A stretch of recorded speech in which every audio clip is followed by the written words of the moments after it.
Homage to the fundamental teacher Buddha Shakyamuni. Homage to the wisdom warrior Manjushri. Homage to all the lineage masters. The supreme subtle Dharma is rarely encountered in eons. Now we hear and follow it. May we realize the Tathagata's meaning. To liberate beings, please generate bodhicitta. Now let's continue with the Platform Sutra. In the last session, we discussed the 4 great vows. Sentient beings are numberless. I vow to liberate them all. Afflictions are endless. I vow to sever them all. Dharma gates are boundless. I vow to study them all. The Buddha way is unsurpassable. I vow to accomplish it. We gave a general overview of these 4 vows. These 4 vows can also be recited when you visit any sacred site or make pilgrimages to stupas. At such times, you can also make vows and recite them. Now, what shall we discuss next? I was just thinking about how to boil water when we get there. Perhaps some of you have trouble sleeping at night. Next, we'll discuss the 4 great vows, which is extremely important.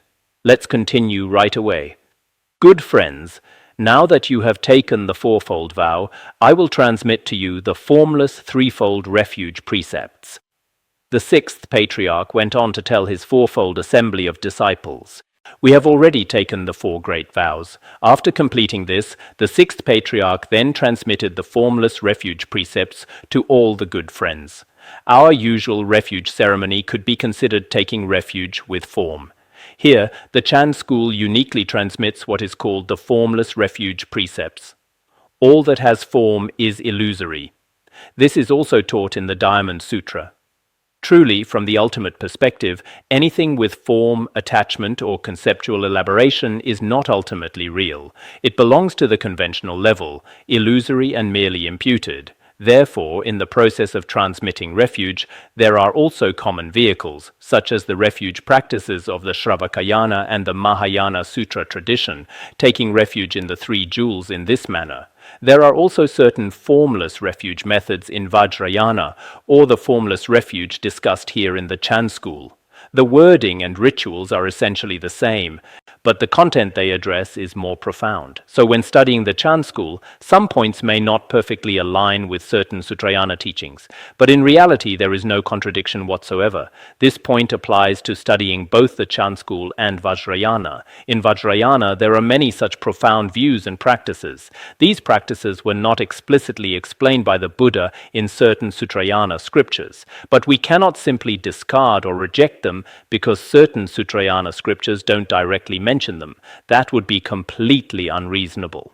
In the scriptures, some teachings are stated directly, some indirectly, and some are not stated at all but remain hidden. This is precisely why it's called the secret teachings. Many people today misunderstand tantric teachings or don't understand them well. This is actually related to one's own capacity and unfamiliarity with these teachings. Everyone should understand that just because certain practices differ from those in some Sutrayana scriptures, one should not criticize or disparage them from a narrow-minded perspective. Doing so would truly create enormous negative karma, completely unnecessary. Let's continue. Good friends, take refuge in awakening, the honored one of the 2-legged. Take refuge in truth, the honored one free from desire. Take refuge in purity, the honored one among communities. Normally we say, I take refuge in the Buddha, the honored one of the 2-legged. I take refuge in the Dharma, the honored one free from desire. I take refuge in the Sangha, the honored one among communities. Generally, when receiving the refuge precepts, there are rituals in Tibetan Buddhism and there are rituals in Han Chinese Buddhism as well, but the way it's expressed here differs slightly from the common ritual of the Sutra tradition. What is the refuge here? It doesn't refer to the Buddha. The external Buddha image is not mentioned. Here, we take refuge in the awakened one, the Buddha's wisdom that knows all phenomena as they appear, and as they are, the awakening made manifest. This is the honored one of the 2-legged. The 2-legged can be explained as the accumulations of merit and wisdom among various interpretations. Generally speaking, according to our common vehicles explanation, the Buddha is among all of humanity. Humans have 2 legs, so among humans, unlike animals such as cattle and horses, which have 4 legs, humans are called 2-legged beings. Among all humans, the Buddha is the one and only, the most precious, most supreme, most unsurpassable. Therefore, taking refuge in the Buddha means taking refuge in the honored one of the two-legged. The Buddha is the most precious among humans, worthy of our refuge. This is how we should understand it. Taking refuge in the Dharma, here, truth refers to the true Dharma. The true Dharma can be divided into the Dharma of scripture and the Dharma of realization. But here, as explained in the Uttaratantra Shastra, there are the 8 qualities of the Buddha, the 8 qualities of the Dharma, and the 8 qualities of the Sangha. Here it primarily refers to the wisdom of awakening. It is the honored one, free from desire. Through the Dharma, one can completely transcend all worldly sensory pleasures. We also see that many people who study the Dharma find their cravings and worldly desires easily diminishing. No other worldly method can accomplish this. So if you wish to be free from desire, among all paths, studying the Dharma is the most supreme and precious. Taking refuge in purity, here it refers to what is pure. It can refer to the equal and pure wisdom within the minds of bodhisattvas like Manjushri and Avalokiteshvara. This can also be called purity, or as mentioned in Shravakayana, the minds and conduct of 4 or more bhikshus together, can also be called pure. Such a Sangha is indeed the honored one among all communities. Among all groups, organizations, and gatherings, the Sangha is the most supreme. Some people in today's world think monastic communities are quite unworthy. They use particularly disrespectful language to disparage them, but this is merely their own ignorance. In truth, within the human family, monastic communities and monastic groups are arguably the most noble community in human society. Of course, we can say that sometimes among monastics, there may be some whose conduct is not in accordance with the Dharma. Such situations exist. But that is just the matter of a few individuals. In reality, among all communities, renouncing worldly life is truly no easy feat. As we know, one abandons everything in the worldly life, goes to a secluded place, and ordains within the Sangha. From the perspective of Shravakayana ordination, such a person can be called the honored one among communities. If one has attained the fruition of an Arya Bodhisattva, then needless to say, that is the most supreme. From our ordinary understanding, taking refuge in the 3 jewels is also like this. In fact, regarding the transmission of the 3 refuges, we often use these verses to help others receive the refuge precepts. I hope our Dharma friends, especially the many monastics, when you go out or are in big cities, should definitely transmit the refuge precepts. Some people nowadays think that transmitting refuge must be done by a great master or a renowned Dharma teacher. If you're not a Dharma teacher, you feel unqualified. But actually, that's not the case. If you truly hold the refuge precepts of the 3 jewels in your own mind stream, you can represent the 3 jewels and transmit them to others. Around us, there are still so many pitifully ignorant and confused beings. If we have no intention to guide them, then our study and contemplation truly has little meaning. Every day we engage in study, contemplation, and practice. What is the main purpose? It's either the aspiration of Mahayana Buddhism or the aspiration of Shravakayana Buddhism. If it's the Shravakayana aspiration, the goal is to transcend cyclic existence. If it's the Mahayana goal, then we must benefit sentient beings. If we are to benefit sentient beings, just look around us. Especially for some Dharma friends in their hometowns and within their own circles, there are indeed many people who may not have the opportunity. Originally, they wanted to take refuge in Buddhism, but later their wholesome intention was covered over in an instant by the clouds of worldly ignorance. When someone has such a momentary, wholesome thought, it's best that we ourselves don't harbor any desire for fame or gain. If you have desire for fame or gain, no matter who you are, it's best not to transmit refuge, lay precepts, or any other Buddhist teachings. It wouldn't be appropriate. But if you have not even a trace of desire for fame, gain, or personal benefit, and you're thinking entirely for the sake of others, then for some of our Dharma friends, when the opportunity arises, transmitting the refuge precepts to those outside is definitely worthwhile. From this day forward, take awakening as your teacher. Never again take refuge in deviant ways or demons, constantly bearing witness through the 3 jewels of one's own self-nature. Here it says we should make this vow. From now on, take the awakened one as your root teacher. Buddha is pronounced Buddha in Sanskrit, which means the awakened one. Some people nowadays think Buddhism is perhaps a religion for the elderly. Young people don't need it. Actually, if you believe young people don't need awakening and want to continue in delusion, then not taking refuge is also fine. But if you want to have some awakening in both worldly and transcendent matters, taking refuge is truly necessary. The so-called taking refuge in the Buddha actually means acknowledging awakening and relying on awakening.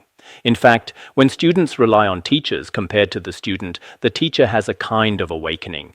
This is also a form of refuge. But after taking refuge in the Buddha, we cannot take refuge in deviant ways or demons. Here, deviant ways and demons, according to the Chan school's own interpretation, refers to external discriminating thoughts and external paths. These are all deviant ways and demons. If we speak in terms of our common understanding, those who don't accept the four seals of the Dharma and teach what is erroneous and misleading, we cannot take refuge in such teachers or rely on them. Through the three jewels of self-nature, we take refuge in these three: awakening, truth, and purity. In essence, this is established from one's own mind, or the true nature of all phenomena, the Dharma Dhatu.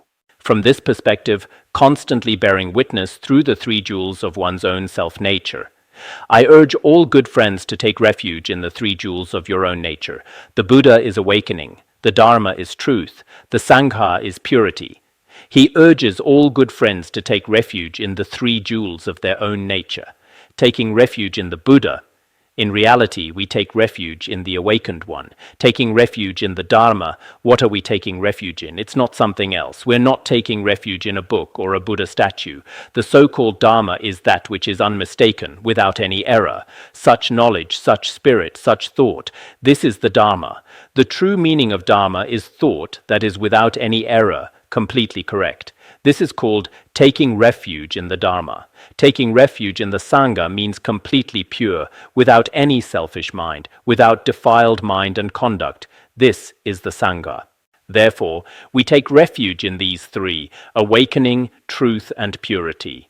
When your own mind takes refuge in awakening, deviant views and delusions do not arise. Having few desires and being content, able to leave behind wealth and sensuality, this is called the honored one of the two-legged. When the sixth Patriarch explains, at times there may not be the very rigorous logic found in Tibetan Buddhism. In his explanations, there may be some differences, but this is a characteristic pattern of those awakened in the Chan tradition.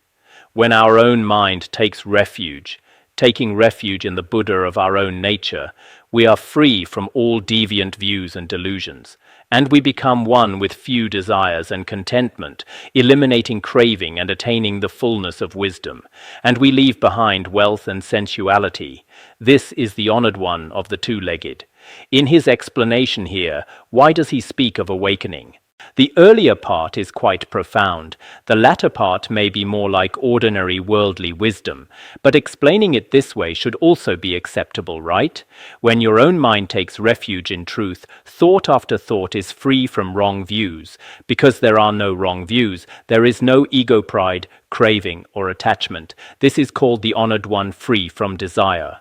Taking refuge in truth, taking refuge in the Dharma, thought after thought is free from wrong views and deviant thoughts. Because there are no deviant thoughts, there is no ego pride, arrogance, craving, attachment, and so forth. Therefore, this is called the honored one, free from desire.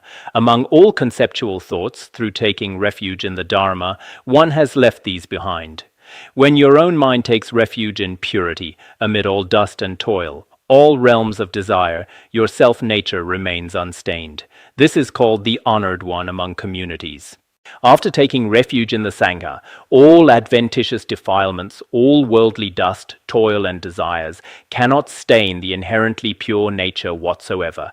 Therefore, this is called the honored one among communities. So here, compared to our usual taking refuge in the three jewels, there is certainly some difference in how it's explained. Here, it is established from the perspective of the mind. When we previously taught Words of My Perfect Teacher, there was also mention of a special form of refuge. For example, the guru's body, speech, and mind are taken as the three jewels. It should be like that. This is also one approach. Or our subtle winds, channels, and essences represent the Buddha, the Sangha, and the Dharma. This is also a unique refuge approach in Vajrayana. Please remember these. Here in the Chan school, there is also its own unique approach. If you practice in this way, it is self-refuge. Ordinary people don't understand. From day to night, they take the threefold refuge. If they say, I take refuge in the Buddha, where is Buddha? If you don't see the Buddha, what can you rely on? Such words become false. If we practice in this way, it is true refuge, the most ultimate refuge. Taking refuge from self-nature is the wisest and most profound way to take refuge. However, many foolish ordinary beings in this world don't understand this. From morning to night, they say they want to take refuge, always carrying around a little booklet. Even at the entrance, nobody examines whether one has truly taken refuge in the three jewels in one's heart. When buying tickets, they just ask if you have a refuge certificate. If you have a refuge certificate, they don't charge 25 yuan. If you don't, they charge you. Many people, just to avoid paying for tickets, get themselves a refuge certificate. This is not taking refuge with a sincere heart. They just want to save some money. Every time they go somewhere to burn incense and pay respects to the Buddha, they have this purpose. Ordinary people, from morning to night, from day to night, keep saying they've taken refuge. Moreover, if they say they take refuge in the Buddha, truly treating the Buddha as something that exists independently out there in the external world, then where exactly is the Buddha? Where exactly is the Dharma? Where exactly is the Sangha? If we think this way, it's actually unreasonable. If one hasn't seen the Buddha and there's nothing to take refuge in, it becomes just deluded thinking. Of course, from the perspective of an ordinary person, they truly believe that taking refuge in the Buddha means a statue adorned with the major and minor marks. Even if the Buddha no longer exists, the Buddha statue representing the Buddha still exists, so I take refuge in it. If neither the Buddha statue nor the Buddha exists, then what am I taking refuge in? Taking refuge in self-nature. What is there to take refuge in? When taking refuge in the Dharma as well, the best would be the Dharma taught by the Buddha. If that doesn't exist now, at least there are sutras and texts, the Buddhist canon. These become their objects of refuge. Taking refuge in the Sangha also differs between Mahayana and Shravakayana. These serve as their objects of refuge. Why is it that many people nowadays go to temples every Sunday? They feel the temple has all three jewels complete. Buddha statues, the Dharma, plus some elder monks and young mischievous monks in the temple. These also represent the Sangha. Then they make offerings on one hand while criticizing on the other. Many people do this. This is how worldly people are, right? But actually, according to the Chan school, taking refuge in the three jewels is established within one's own mind. There's no need for externals. Of course, this depends on one's level of realization. For many of us who haven't yet reached the highest level of the Chan school, I personally feel we truly need to take refuge in the three jewels at all times. Moreover, the merit of taking refuge in the three jewels is so great. Not only is there great merit in taking refuge oneself, but the merit of encouraging others to take refuge is also considerable. I especially hope that our Dharma friends here will find at least one person each year who sincerely takes refuge in the three jewels. Please find a way. Some people are constantly interacting with others. Of course, some practitioners who are particularly accomplished have secluded themselves from the world and completely seen through the illusions of the mundane world. For such people, practicing on your own is also fine. But being too rigid, perhaps in this special era, especially when some Dharma friends first ordain, they're extremely rigid, as if everything must be just so. They look like golden Buddha statues, not moving at all. But gradually, after 10 or 20 years, many behaviors start to loosen up. This isn't very good. Therefore, I think whether we are monastics or lay people, we should encourage others to take refuge in the Buddha. This is very important. As for others, I'm not asking you to encourage many people to ordain. If they ordain, it can become a problem in today's society. Because after many people ordain, conflicts may arise with their families and in many other aspects. Furthermore, if the ordained person doesn't properly maintain pure precepts, there will be certain faults as well. But taking refuge in the three jewels is truly necessary. Many people should take refuge. If a person takes refuge in the three jewels and their conduct becomes proper and in accord with the Dharma, when their conduct is proper and in accord with the Dharma, one person's influence on society can be quite extensive. For example, if I am a Buddhist, at least within my family, among my colleagues, and among those I interact with, I can influence some of them. At the very least, I probably won't kill or steal. The gradual spread of this influence is truly essential for society as a whole. For the individual, holding the refuge precepts in this life becomes the foundation for all merit. Including reciting a single mantra or doing any virtuous deed, the merit is completely different. In worldly terms nowadays, people in our department get discounts and such benefits. So in Buddhism, actually the Buddha wasn't attached to having his own followers this way, but in reality, once you join the Buddhist community, much merit naturally increases. This is a natural law of Dharma. So whenever I read about the merit of taking refuge in the three jewels, I really want to encourage as many people as possible to take refuge. After taking refuge, it is completely beneficial for that person without any harm. Because if you take the 3 refuges and 5 precepts, in reality your conduct becomes regulated by certain standards. You have a higher standard of conduct which helps perfect your character. In worldly terms, this should be the case. Although we, as ordinary beings, may not have our external only form of refuge in the Buddha acknowledged by those with higher realization, we should still encourage everyone to study Buddhism here. Studying Buddhism is truly helpful for them. Good friends, observe for yourselves. Do not use your minds wrongly. The sutras clearly say, take refuge in the Buddha within, not take refuge in another Buddha. If you don't take refuge in the Buddha within, there is no place to take refuge. Now that you have awakened, each of you must take refuge in the 3 jewels of your own mind. Inwardly regulate your mind nature, outwardly respect others. This is self-refuge. Here he says, good friends, each of us should use our own wisdom to observe carefully. Never use your mind wrongly. Why? Because the Buddhist sutras clearly point out that one must take refuge in the Buddha of one's own mind. Here, take refuge in the Buddha within should be like what's stated in the Avatamsaka Sutra. All is the Tathagata, and the Tathagata is all. One's own mind is Buddha. One's own mind is Dharma. One's own mind is Sangha. Many sutras say this. The so-called refuge means taking refuge in one's own mind. The mind itself is the Buddha, including statements in Madhyamaka like, whoever sees their own mind sees the Tathagata, and so forth. There are many such teachings. One must take refuge in one's own mind. The Buddhist sutras do not say to take refuge in some other Buddha. Of course, the definitive sutras don't say that. Generally, the provisional sutras or elementary level sutras do speak of it this way. When we say beginner, we usually mean someone who has just entered the gate, just starting to learn. We used to have a Dharma teacher who would often tell those around him, you beginners should memorize texts, don't learn from me. We often joked, you're not a beginner, you're a bodhisattva. You beginners should memorize texts, don't look at me, you should look at your books. So beginners will take refuge in the external Buddha. Non-beginners won't take refuge in the external Buddha, but in the inner Buddha. Because if you haven't taken refuge in the Buddha of your own mind, you truly cannot find the external Buddha. Since you have now awakened to this point and clearly understood this, each person must take refuge in the 3 jewels of their own mind.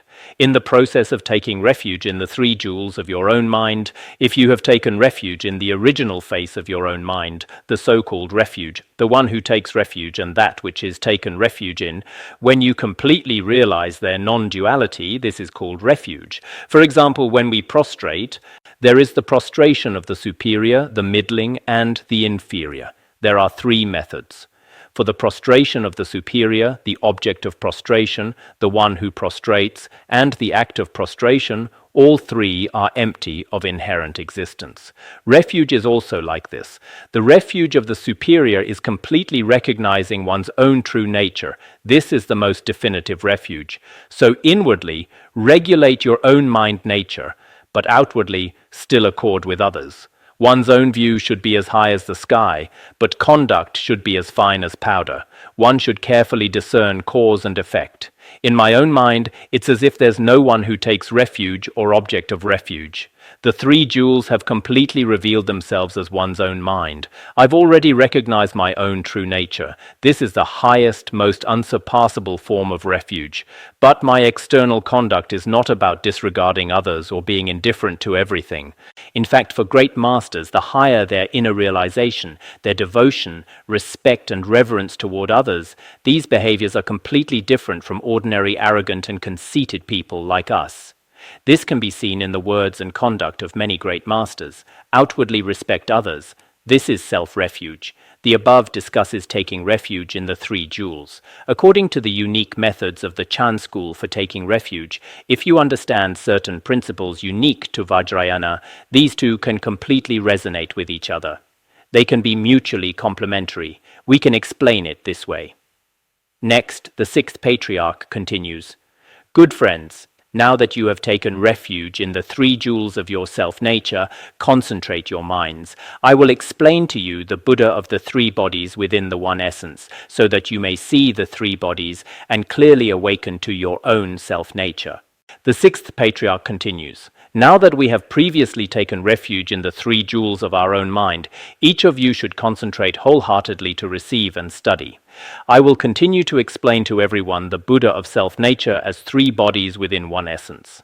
We just discussed taking refuge in the Buddha, the Dharma, and the Sangha, these three.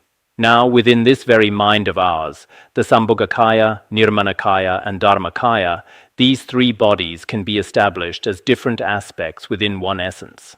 So how are they established? The sixth patriarch says, after I've explained this, you should completely understand the three bodies and awaken through your own effort. Repeat after me. Within my own physical body, I take refuge in the pure Dharmakaya Buddha. Within my own physical body, I take refuge in the complete Sambhogakaya Buddha. Within my own physical body, I take refuge in the billions of Nirmanakayas Buddha. Here he says, in any case, I will now teach you how to take refuge in the three-body Buddha. Each of you repeat after me. Actually, this is equivalent to an empowerment and refuge. We do the same, although there is no actual oral transmission, since the sixth patriarch said it this way. If each of us recites it ourselves, after reciting it 3 times, we too take refuge in the Dharmakaya, Sambhogakaya, and Nirmanakaya. The Vajra words of these great saints and accomplished beings have an extraordinary power. After this, you yourselves will also take refuge in the Dharmakaya, Sambhogakaya, and Nirmanakaya.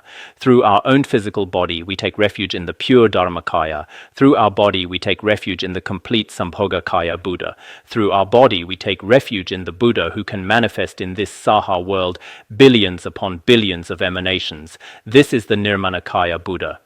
Usually the Dharmakaya, Sambhogakaya, and Nirmanakaya explained in the Ornament of Clear Realization and in Vajrayana are slightly different from how they're explained in the Chan school.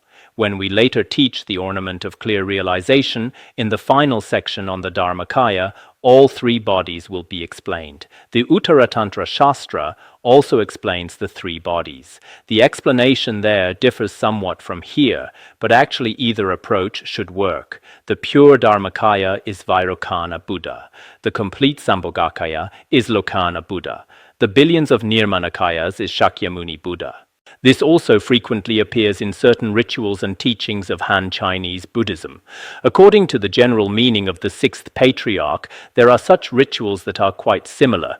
Good friends, the physical body is like a dwelling. It cannot be called a place of refuge. The aforementioned three-body Buddha is within your self-nature. Everyone in the world possesses it. Our physical body is actually like a house. Truly taking refuge in the physical body, just as in Shravakayana, it's also said that the bodies of Buddhas and Arhats are included in the truth of suffering. We cannot completely take refuge in them. If you truly want to take refuge within your own mind. Our mind, the original Dharmadhatu or Tathagatagarbha, serves as the true place of refuge. This is what every person in the world should truly take refuge in, not taking refuge in the physical body, but taking refuge in the true Dharmakaya Buddha. Because your own mind is deluded, you don't realize your self-nature. You seek the Tathagata of three bodies externally and don't realize that within yourself there is the Buddha of three bodies. Listen well, I will enable you to see within your own body that your self-nature has the Buddha of three bodies. He has already explained here, if our own mind is deluded, we have no way to realize our self-nature, and we seek externally for the Tathagata of three bodies, Dharmakaya, Sambhogakaya, and Nirmanakaya. Then we fundamentally cannot see the Dharmakaya, Sambhogakaya, and Nirmanakaya. Precisely because of this, the sixth Patriarch says below, you should listen carefully. I will now teach you to recognize the three bodies within yourself. The Chan school explains it this way, and in Vajrayana we also explain it this way. For example, in the Dzogchen view of Guru Padmasambhava, in many pith instructions of His Holiness Jigme Phuntsok Rinpoche, there are also, when observing the nature of one's own mind, the empty essence is the Dharmakaya, the luminous nature is the Sambhogakaya, and compassion pervading everywhere, meaning luminosity and emptiness are inseparable. That which appears throughout the entire world is called the Nirmanakaya. When recognized through the Master's pith instructions, one has realized the Dharmakaya, Sambhogakaya, and Nirmanakaya. This is how Vajrayana explains it. But generally in Sutrayana, there is no such explanation. So the sixth Patriarch says here, the Dharmakaya, Sambhogakaya, and Nirmanakaya, if you seek them externally, just as in the Han region there are paintings of the Dharmakaya, Sambhogakaya, and Nirmanakaya, for us impure beings, images can be painted and introduced this way, but actually they are established within our own mind. The Chan school uses its own pith instructions to help recognize the Dharmakaya, Sambhogakaya, and Nirmanakaya within oneself, and Vajrayana has its own approach. Especially Dzogchen. I feel that among all teachings, I still, personally speaking, I'm not taught and I'm not requiring each of you to be the same. But personally, partly because of my lineage, because of my Vajra masters, and perhaps also because of past life connections in this area regarding Dzogchen, among all Dharma approaches, I have great faith in Dzogchen. The reason I have faith is that I've received many empowerments and transmissions, and most importantly, each pith instruction is extremely clear, at once without any roundabout explanations, without needing lengthy verbal explanations, like the view section of His Holiness's The Great Perfection Manjushri, it's clear at a glance. If you truly have faith in Dzogchen, after completing the preliminary practices, if you observe a little, the principles explained therein are very easy to understand. The Chan school has its own Dharmakaya, Sambhogakaya, and Nirmanakaya. The Dharmakaya, Sambhogakaya, and Nirmanakaya are also established on the mind and directly pointed out to everyone.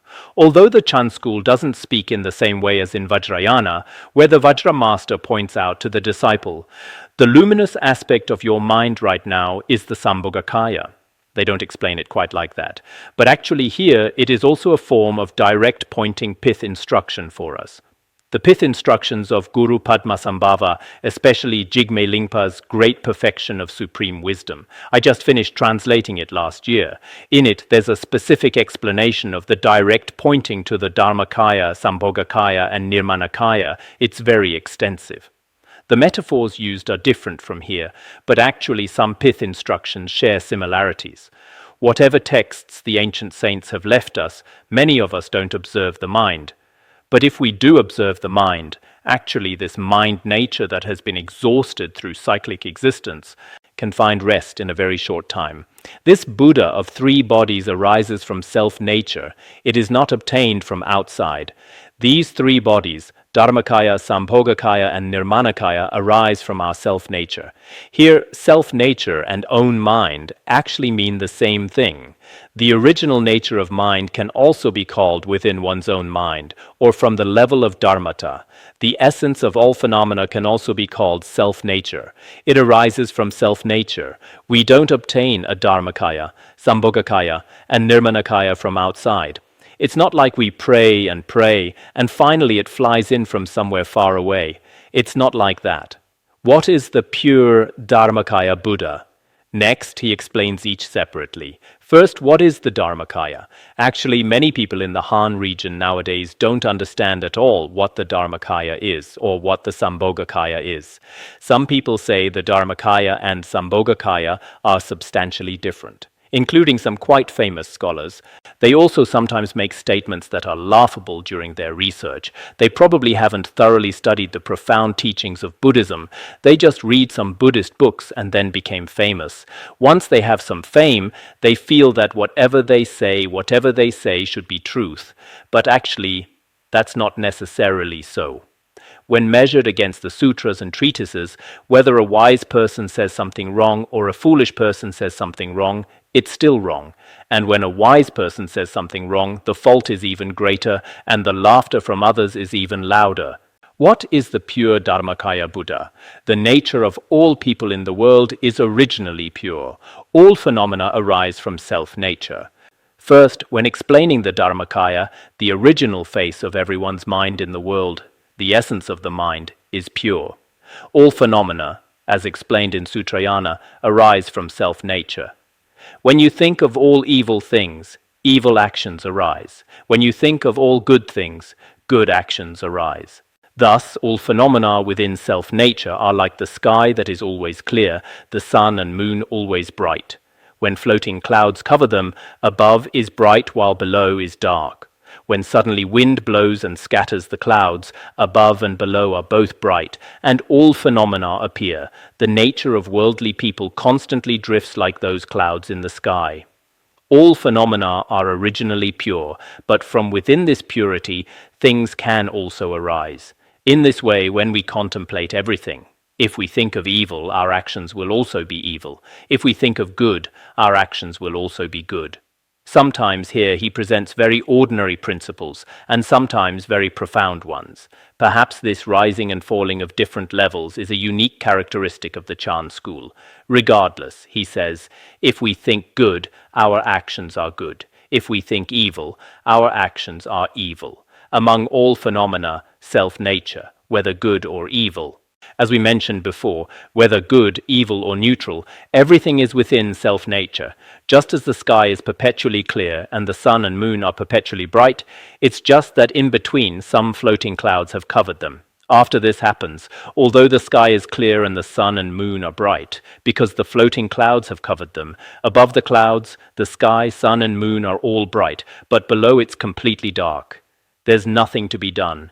We sentient beings are like those below. Many Dharma friends have probably seen this when flying on airplanes.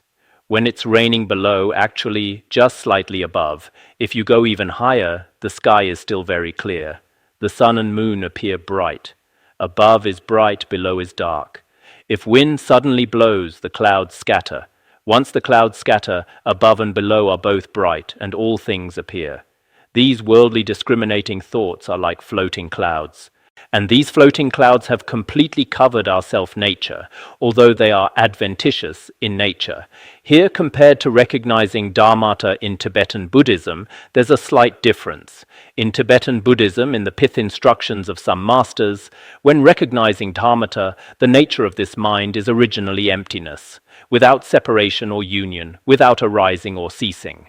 This inexpressible aspect is established as the Dharmakaya. Here, the Dharmakaya is perhaps introduced through this kind of analogy. Good friends, wisdom is like the sun, discernment is like the moon. Wisdom and discernment are always bright, but when attached to external objects, the floating clouds of delusive thoughts cover the self-nature, so it cannot be clear and bright. Here it says, wisdom is like the sun, and discernment is like the moon. That is to say, prajna is the sun and moon.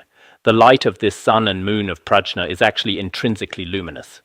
However, the floating clouds of external objects, in the process of being attached to objects, they become covered by the floating clouds of delusive thoughts. There's no way to display the radiant light. At this time, what is needed? If you meet a true teacher and hear the correct Dharma, you naturally remove delusion. Inside and outside become clear and transparent. Within your self-nature, all phenomena appear. Those who see their nature are also like this. This is called the pure Dharmakaya Buddha. The sun and moon of our true self-nature's luminosity have temporarily been obscured by discriminating thoughts. While obscured when we meet a good spiritual teacher, and they teach us the true Dharma, especially the highest level of the Chan school. At that time, the clouds of delusive thoughts naturally break apart, as if blown by wind. Bright and clear, transparent inside and out, the original face of the mind is revealed. At this time, we can call this illuminating the mind and seeing one's nature. This person has seen the Dharmakaya nature, the essence of all phenomena, as often mentioned in Vajrayana, to the root guru who directly pointed out the Dharmakaya awakening to me. This often appears in praises to the guru. For example, originally I was drowning in cyclic existence. Originally I was asleep beneath the clouds of ignorance and afflictions. But through the powerful wind of the Guru's teachings, all the clouds were blown away. Or, originally I was continuously asleep in the sleep of ignorance, but through the drum and bell sounds of the Guru's teachings, I awakened from this dreamlike slumber, and so forth. At this point we discover whether in Chan or Vajrayana, when we are in cyclic existence and our self-nature is covered like this, the Guru's teachings are extremely important. If the Guru's teachings don't guide us, then relying on our own abilities alone, although some people may have quite good worldly wisdom, worldly talents, and worldly capabilities, without the guidance of a good spiritual teacher, it's extremely difficult to realize one's own mind. So when we often praise the Guru, parents give us our physical body and some worldly wealth, while the lineage masters give us the true wisdom, Dharmakaya, the true recognition of our nature. This kindness of helping us recognize our nature is impossible to repay. We can put it this way. This is the explanation of the Dharmakaya. The Chan school explains the Dharmakaya this way. This time could be considered an opportunity for you. I don't know if you've studied the Chan school extensively before. The Platform Sutra, among the great masters of Han Chinese Buddhism and the Chan school, is an extremely influential text. So in the process of studying it, we need to understand exactly what the Dharmakaya is according to the Chan school, and how it's established using its own language and teachings. This should also be clear. Good friends, when your own mind takes refuge in self-nature, this is taking refuge in the true Buddha. Self-refuge means eliminating from your self-nature the unwholesome mind, the jealous mind, the flattering and crooked mind, the egotistical mind, the deceitful mind, the mind that looks down on others, the arrogant mind, wrong views, the conceited mind, and all unwholesome actions at all times. Always see your own faults. Don't talk about others good or bad. This is self-refuge. Always be humble. Practice universal respect. This is realizing one's nature and achieving penetration with no more obstructions. This is self-refuge. After explaining the Dharmakaya, now it's like teaching the mental factors from the Abhidharmakosha. Taking refuge in the self-nature Buddha is taking refuge in the true Buddha. Those who take refuge will eliminate the unwholesome mind, jealous mind, and all these other minds. Always see your own faults. Don't speak of others good or bad. This is true refuge. You must put down all arrogance, be able to give rise to respect, and achieve unobstructed penetration. This is true self-nature refuge. We can say it this way. If earlier one has recognized dharmata, when taking refuge in the Dharmakaya, this is like the state during meditative equipoise, as explained in Madhyamaka. Because illuminating the mind and seeing one's nature is like the state of meditative equipoise. Here, after taking refuge in the self-nature Buddha, what is the mental state during post-meditation? Of course, once you've recognized it, once you've illuminated the mind and realized your nature, jealousy, arrogance, deceit, contempt, wrong views, conceit, all are absent. So I think it may not be about establishing unwholesomeness on the original face of the mind. But in Madhyamaka, during meditative equipoise, the state is free from all conceptual elaboration, free from the 4 extremes and 8 elaborations. But in post-meditation, even bodhisattvas have their conduct. For example, third Bhumi bodhisattvas continuously seek the Dharma. First Bhumi Bodhisattvas are not swayed by anger and so forth. There are many positive mental states. As we know, the conduct of bodhisattvas is complete with all good aspects and lacking in all negative aspects. So here, after explaining the Dharmakaya, realizing one's nature, illuminating the mind, and realizing one's nature, after truly taking refuge in such a Buddha, what mental states arise during post-meditation as benefits? These mental states should be present. If I have truly illuminated my mind and realized my nature, do I have jealousy? No. Do I have deceit? Do I constantly look down on others and despise them? Do I have any of these? No. So true practitioners of refuge in what we usually call their post-meditation conduct are truly admirable. The conduct of great masters cannot help but transform others through their behavior. Since ancient times, true accomplished masters have all been this way. It's the same now as it was in the past. Through this kind of conduct, without jealousy, without conceit, with this mental state, countless people are inspired to develop interest in the truth. So this should be understood as such. Of course, I'm explaining this according to my own understanding, but I think it's explained quite well. I've seen many previous commentaries, and they didn't explain it this way. Explained this way, no one can find fault with it. And it also resonates well, right? As I explain and contemplate, it seems quite good. I'm gaining confidence in myself. What is the complete Sambhogakaya? It is like one lamp that can dispel 1,000 years of darkness. One wisdom can extinguish 10,000 years of ignorance. The Dharmakaya has been explained. The meditative equipoise and post-meditation of the Dharmakaya, the true state and the conduct and mental attitude during post-meditation have all been explained. So what is the Sambhogakaya Buddha like? Here an analogy is first given. The Sambhogakaya, in Dzogchen, it's often explained using luminosity. Here it's similar. What's the analogy? For example, one lamp can dispel 1,000 years of darkness in a room. When a single lamp is brought out, 1,000 years of darkness can be dispelled in an instant. The wisdom that recognizes the nature of mind, a single wisdom can over 10,000 years. 10,000 years is of course just symbolic. Actually, it means millions of years, an extremely long period of time. The darkness and ignorance in our minds can also be dispelled. Don't think about the past, which has already gone and cannot be grasped. Always think about what follows. In every thought, be perfectly clear and realize your original nature. We shouldn't be thinking about what happened in the past, dwelling on it every day. When I was young, things were this way. In the past, I was like this.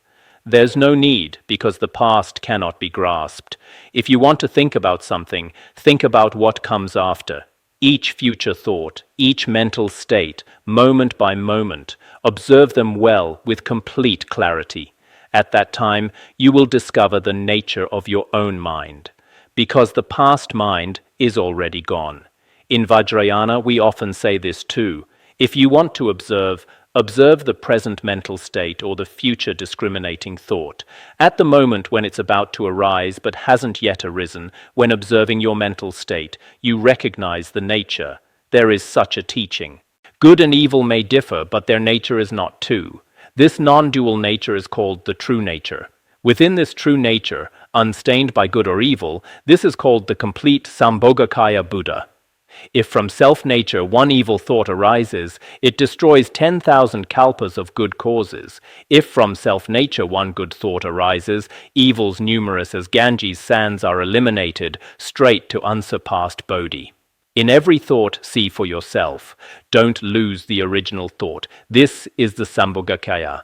Good and evil, though appearing different, are non-dual in their nature. Precisely because they are non-dual, this is called the true nature.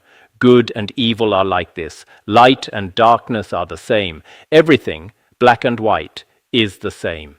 Within the true nature, there is neither good nor evil. This is the so-called complete Sambhogakaya Buddha. The Dharmakaya we spoke of earlier is actually the aspect of purity. Being free from defilements is established as the Dharmakaya. Here, good and evil, everything is non-dual. This is called the Sambhogakaya Buddha. What about the post-meditation aspect? When I give rise to a single evil thought, according to this natural law, for example, if I generate anger, the virtuous roots accumulated over 10,000 kalpas will be destroyed. If I give rise to a single moment of good thought, like bodhicitta, such a good thought, then negative karma accumulated over kalpas numerous as Ganges sands is completely purified, straight to unsurpassed bodhi. So in every thought, see for yourself. Don't lose the original thought. This is the Sambhogakaya. In every thought, to recognize the Sambhogakaya, good and evil, are non-dual. In the ultimate sense, in recognizing the nature, they are non-dual. But in post-meditation, you cannot possibly give rise to evil thoughts again. If evil thoughts arise, they will harm your virtuous roots. So in every thought, you must remain in goodness, without losing the nature, without losing the essence. This is the so-called Sambhogakaya Buddha. Next, we'll discuss the Nirmanakaya Buddha. What is the billions of Nirmanakayas? If you don't think about the myriad phenomena, the nature is originally like space. When a single thought arises, this is called transformation. Here, transformation. The explanation of the Nirmanakaya is somewhat different. What are the billions of Nirmanakayas? If you don't think about the myriad phenomena, then their essence is like space. If one engages in discursive thinking about a single thought, then these discriminating thoughts actually transform into extremely many. Each mental factor, each discriminating thought is boundless. The previous moment, the next moment. For example, if I think of the great thousand-fold world, taking each world as an object, all mental states have different discriminating thoughts. So they transform into countless. Thinking of evil transforms into hell. Thinking of good transforms into heaven. Harmful thoughts transform into dragons and snakes. Compassion transforms into bodhisattvas. Wisdom transforms into higher realms. Ignorance transforms into lower realms. The transformations of self-nature are many. Deluded people cannot awaken to this. Thought after thought, they give rise to evil, constantly walking the evil path. But if they turn back to a single good thought, wisdom is born. This is called the self-nature Nirmanakaya Buddha. The Nirmanakaya is like this. If our evil thoughts become hell, good thoughts become heaven. Harmful thoughts become dragons and snakes. Compassionate mental states transform into bodhisattvas. This is also a unique way of explaining in the Chan school. We can put it this way. If every day you often remain in a state of good thoughts, you're dwelling in heaven, we could say. If all day your mind is uneasy, suffering, sad, desperate, hopeless, complaining, with this kind of mental state, being in hell every day isn't much different. Even though where you live, nowadays we see many luxury cars and extremely upscale residences, yet many people inside are frowning every day, extremely miserable. This is called hell within heaven, suffering hellish torment while living in heaven. If at all times you have compassion and wisdom, then you will be reborn in the higher realms, in the favorable destinies. If we are constantly in a state of anger and ignorance, falling into the three lower realms is no different. So the transformations of self-nature are various. Deluded people don't awaken. This is truly the case. Deluded people all day long feel suffering even when there's no suffering. If I am an awakened one, every arising thought, every action is joyful. Recently, I've asked many people doing Dharma service, "Are you happy?" A while back, CCTV often asked, "Are you happy?" I changed it to, "Are you joyful?" Some practitioners said, "Not happy at all. I'm so sad, so miserable, so desperate." Others said, "Not bad, pretty good. I have food and clothes. And there's nothing else, just benefiting sentient beings and so on." So everyone's mental state is indeed different. I especially hope that as practitioners, no matter what circumstances you face in this life, whether poor or rich, whether attractive or plain in appearance, you've already come to this world. Don't make your own mental state too extreme. Tormenting yourself, sending yourself to hell, there's no need for that. So here it says, evil thoughts are hell, good thoughts are heaven. Therefore, even now, while living in the human realm, some people are experiencing the suffering of hell.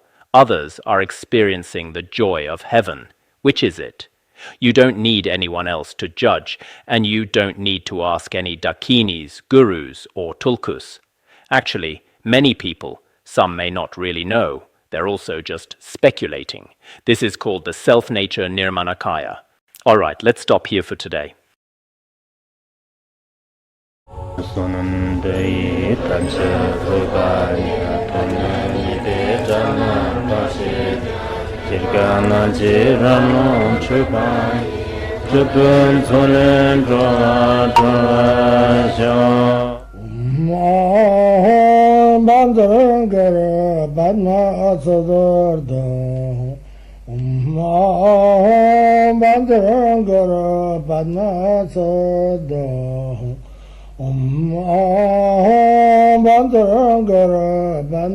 Bandara